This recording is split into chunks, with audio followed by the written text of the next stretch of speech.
కాత్యాయని వ్రతము అంటే మన పార్వతీమాత. ఆ!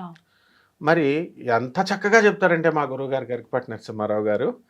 ఈయనేమో శివుడేమో ఈ ప మృగ చర్మాన్ని కట్టుకుంటాడా, రుద్రాక్షలేసుకుంటాడా, ఒళ్ళంతా విభూది రాసుకుంటాడా, శ్మశానంలో ఉంటాడా. పార్వతీదేవి ఎవరండి? ఆవిడ పట్టు వస్త్రాలు ధరిస్తది, బంగారాభరణాలు ధరిస్తది. అటువంటి ఆమె ఇద్దరికి కాంట్రడిక్షన్. ఇద్దరికి ఈయనేమో ఆపోజిట్. ఎంటైర్ ఆపోజిట్, ఈయనేమో ఎంటైర్ ఇది. అయినా సరే వాళ్ళిద్దరూ ఏ డైవర్సులు తీసుకోలేదుగా. వాళ్ళిద్దరూ ఏ ఫైటింగులు చేసుకోలేదు కదా అని మా గురువుగారు గరికపాటి నరసింహ గారు చమత్కరిస్తారు. అంటే ఆయన చమత్కరించిన ఇది నగ్న సత్యం.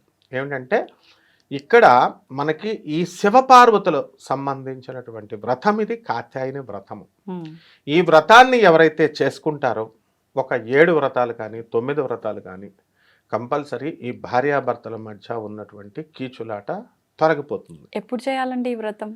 వాళ్ళు మంగళవారం నాడు చేయాలి. కాత్యాయని తిథితో సంబంధం లేకుండా వారం మాత్రమే. ఏ వారమైనా సరే మంగళవారం. అసలు ఆ వ్రతంలో కథ ఏమిటంటే సాక్షాత్తు పరమేశ్వరుడు తపస్సు చేసుకుంటున్నాడు.